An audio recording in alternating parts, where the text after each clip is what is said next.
For us, we kind of stand at a ready state, a warm state most of the time, so it's real easy for us to spin up so that we're prepared to go out and do life-saving, life-sustaining operations.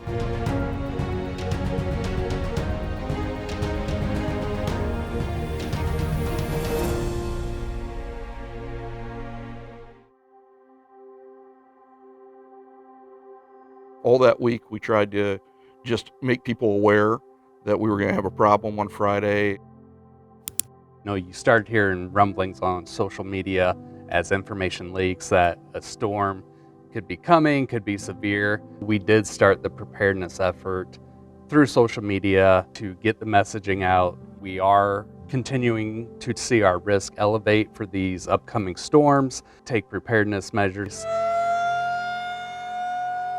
Once a severe storm warning hits the county, we activate our storm spotter group.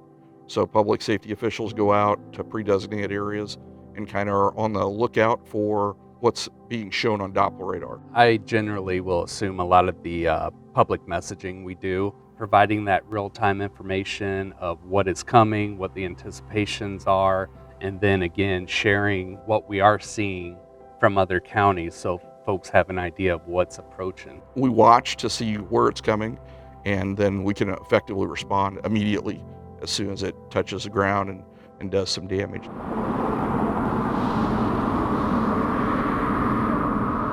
Really, it kind of ramped up for us starting around 3 o'clock. They took just shy of 120 calls through our 911 center. That first initial response for the storm can be rather hectic. We kind of take a role of coordinating resources, logistically, how are we getting people and different assets to the locations they need to be? And that's some of the work that starts to happen during that storm response out here in this location.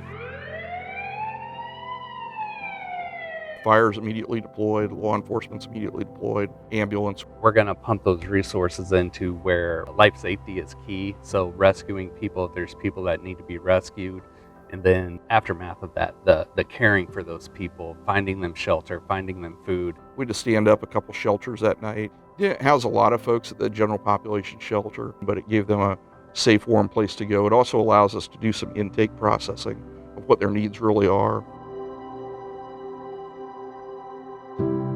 We had a lot of challenges with our immigrant community and what the landlords were saying. People thought they were being evicted, and people thought they were, having their deposits taken from. And commonly the case was they just needed them and their stuff out so they could get the roofs repaired, get the walls repaired.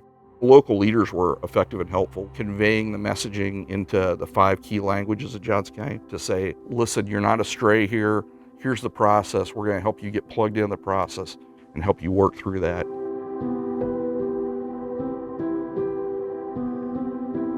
We've kind of been through it here in Johnson County, which is good. People are pretty well versed in how to respond.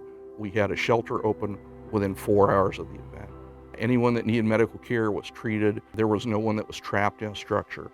We had no fatalities. Even though we are the most declared county in Iowa, it's almost hard to tell. We bounce back pretty darn quick here in Johnson County, which I think everyone, not just our agency, I think everyone should be proud of.